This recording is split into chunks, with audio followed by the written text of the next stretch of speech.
Hi hello everyone, welcome back to my YouTube channel. ಇವತ್ತಿನ ಈ ವಿಡಿಯೋದಲ್ಲಿ ಭೈರವ ಮೂವಿಯ ರಿವ್ಯೂ ಮಾಡ್ತಾಯಿದ್ದೀನಿ.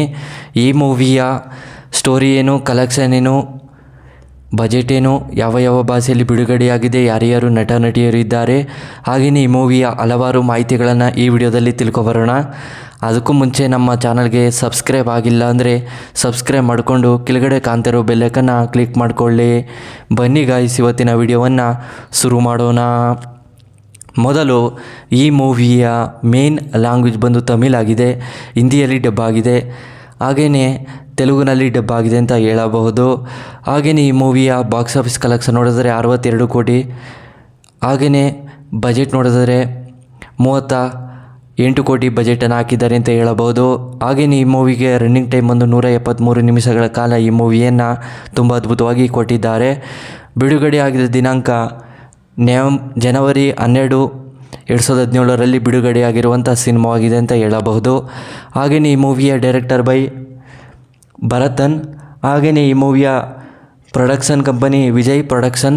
ಹಾಗೆಯೇ ಈ ಮೂವಿಯಲ್ಲಿ ಯಾರ್ಯಾರು ನಟ ನಟಿಯರು ಇದ್ದಾರೆ ಅನ್ನೋದನ್ನು ನೋಡೋದಾದರೆ ಮೊದಲು ವಿಜಯ್ ಹಾಗೂ ಕೀರ್ತಿ ಸುರೇಶ್, ಜಗಪತಿ ಬಾಬು, ಇನ್ನೂ ಹಲವಾರು ಆ್ಯಕ್ಟರ್ಸ್ಗಳು ಈ ಮೂವಿಯಲ್ಲಿ ತುಂಬ ಅದ್ಭುತವಾಗಿ ನಟನೆ ಮಾಡಿದ್ದಾರೆ ಅಂತ ಹೇಳಬಹುದು. ಹಾಗೆಯೇ ಆಡಿಯನ್ಸ್ಗಳು ಕೂಡ ಸಿಕ್ಕಾಪಟ್ಟೆ ಇಷ್ಟಪಡುವಂಥ ಸಿನಿಮಾವಾಗಿದೆ ಅಂತ ಹೇಳಬಹುದು. ಹಾಗೆಯೇ ಈ ಮೂವಿಗೆ ಹಲವಾರು ಕಡೆಯಿಂದ ರೆಸ್ಪಾನ್ಸ್ ಸಿಕ್ಕಿರುವಂಥ ಸಿನಿಮಾವಾಗಿದೆ.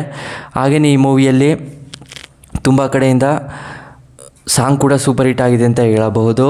ಹಾಗೆಯೇ ಈ ಮೂವಿಯಲ್ಲಿ ವಿಜಯ್ ಅವರು ಹೀರೋ ಕ್ಯಾರೆಕ್ಟರ್ನ ಪ್ಲೇ ಮಾಡಿದ್ದು ತುಂಬ ಅದ್ಭುತವಾಗಿ ನಟನೆ ಮಾಡಿದ್ದಾರೆ ಅಂತ ಹೇಳಬಹುದು. ಹಾಗೆಯೇ ಈ ಮೂವಿಯಲ್ಲಿ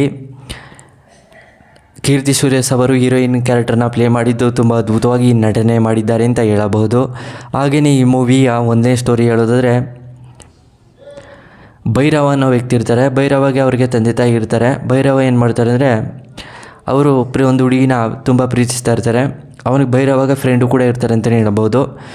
ಭೈರವ ಒಂದು ಹುಡುಗಿನ ತುಂಬ ಪ್ರೀತಿಸ್ತಾ ಇರ್ತಾರೆ. ಆ ಹುಡುಗಿಗೂ ಏನು ಮಾಡ್ತಾರೆ ಅಂದರೆ, ಭೈರವ ಹತ್ರ ನನ್ನ ಬಿಟ್ಬಿಡು, ನಾನು ಒಂದು ಹುಡುಗನ ತುಂಬ ಪ್ರೀತಿಸ್ತಾ ಇದ್ದೀನಿ ಅಂತ ಹೇಳಿ ಭೈರವನಿಗೆ ಹೇಳ್ಬಿಟ್ಟು ಹೊರ್ಟೋಗ್ತಾಳೆ. ಆದರೆ ಆ ಹುಡುಗನ ಬಗ್ಗೆ ತಿಳ್ಕೊಬೇಕು ಅಂತೇಳಿ ಭೈರವ ಅವರ ಊರಿಗೆ ಹೋಗ್ತಾನೆ. ಆದರೆ ಆ ಹುಡುಗಿ ಹೇಳಿದ್ದು ಸುಳ್ಳು. ಆ ಹುಡುಗಿಗೆ ಯಾರೂ ಕೂಡ ಬಾಯ್ ಫ್ರೆಂಡ್ ಇರೋದಿಲ್ಲ. ಇದನ್ನೆಲ್ಲ ತಿಳ್ಕೊಂಡು ಭೈರವ ಯಾಕೆ ಈ ರೀತಿ ಹೇಳಿದ್ಲು, ಯಾಕೆ ಯಾರು ಇದ್ದಾರೆ ಇವ್ರ ಹಿಂದೆ ಅಂತ ಎಲ್ಲನೂ ಕೂಡ ತಿಳ್ಕೊಂಡಾಗ ಅಲ್ಲಿ ಒಬ್ಬ ವಿಲನ್ ಕೂಡ ಇರ್ತಾರೆ. ಆ ಹುಡುಗಿ ಒಬ್ಬರನ್ನ ಪ್ರೀತಿಸಿ ಮದುವೆ ಆಗೋಕ್ಕೆ ಪ್ರಯತ್ನವನ್ನು ಪಟ್ಟಿರ್ತಾರೆ. ಅದನ್ನು ಬಿಡಿಸಿ ಆ ಹುಡುಗ ಭೈರವನ್ನೇ ಮದುವೆ ಮಾಡ್ಕೋಬೇಕು ಅಂತ ಹೇಳಿ ತುಂಬ ಒತ್ತಾಯನ ಮಾಡ್ತಿರ್ತಾರೆ. ಆದರೆ ಭೈರವ ಅನ್ನೋ ವ್ಯಕ್ತಿ ತುಂಬ ಕಡೆಯಿಂದ ರೌಡಿಯಾಗಿರ್ತಾರೆ ಅಂತಲೇ ಹೇಳಬಹುದು. ಆದರೆ ಅವರ ಪ್ರೀತಿಸಿದಿರುವಂಥ ಹುಡುಗಿ ಭೈರವ ಏನು ಮಾಡ್ತಾನೆ ಅಂದರೆ, ಅವನೇ ಬೇರೆ ಭೈರವ, ಇವನೇ ಬೇರೆ ಭೈರವ. ಆದರೆ ಭೈರವ ತುಂಬ ಇಷ್ಟಪಟ್ಟಿರ್ತಾನೆ. ಆ ಹುಡುಗಿನ ಪ್ರೀತಿಸಲೇಬೇಕು ಅಂತೇಳಿ ಮದುವೆ ಕೂಡ ಮಾಡ್ಕೊಳ್ಳೋಕ್ಕೆ ಪ್ರಯತ್ನವನ್ನು ಪಟ್ಟಿರ್ತಾರೆ. ಆದರೆ ಆ ಹುಡುಗಿ ರಿಜೆಕ್ಟನ್ನು ಮಾಡಿಬಿಟ್ಟು ಹೊರಟೋಗಿರ್ತಾಳೆ. ಆದರೆ ಆ ಹುಡುಗಿನ ಹುಡಿಕೊಂಡು ಬಂದನಲ್ಲ ಭೈರವ, ಆ ಹುಡುಗಿ ಇಷ್ಟಪಡ್ತಾ ಇರ್ತಾಳೆ, ಭೈರವಂಗೆ ಹೇಳಿರೋದಿಲ್ಲ. ಭೈರವ ಅವ್ರ ಮನೆಗೆಲ್ಲ ಹೋಗಿ ಅವ್ರ ಬಗ್ಗೆ ಎಲ್ಲ ತಿಳ್ಕೊಂಡಾದ್ಮೇಲೆ ಈ ಸಮಸ್ಯೆಗಳನ್ನು ನಾನು ಬಗೆಹರಿಸ್ತೀನಿ ಅಂತೇಳಿ ಅವರ ಒಂದು ಗ್ಯಾಂಗ್ಗಳಿಗೆ ವಿರುದ್ಧವಾಗಿ ನಿಂತ್ಕೊಂಡು ಅವ್ರಿಗೆ ಏನೇನೆಲ್ಲ ಕೆಲಸವನ್ನು ಮಾಡ್ತಾರೆ ಅನ್ನೋದನ್ನು ಈ ಮೂವಿಯಲ್ಲಿ ತುಂಬ ಅದ್ಭುತವಾಗಿ ಕೊಟ್ಟಿದ್ದಾರೆ. ಹಾಗೆಯೇ ಈ ಮೂವಿಯ ರಿವ್ಯೂ ಕೂಡ ತುಂಬ ಅದ್ಭುತವಾಗಿ ಕೊಟ್ಟಿದ್ದಾರೆ ಅಂತ ಹೇಳಬಹುದು. ಸ್ಟೋರಿ ಕೂಡ ಅಲ್ಟಿಮೇಟ್ ಆಗಿದೆ.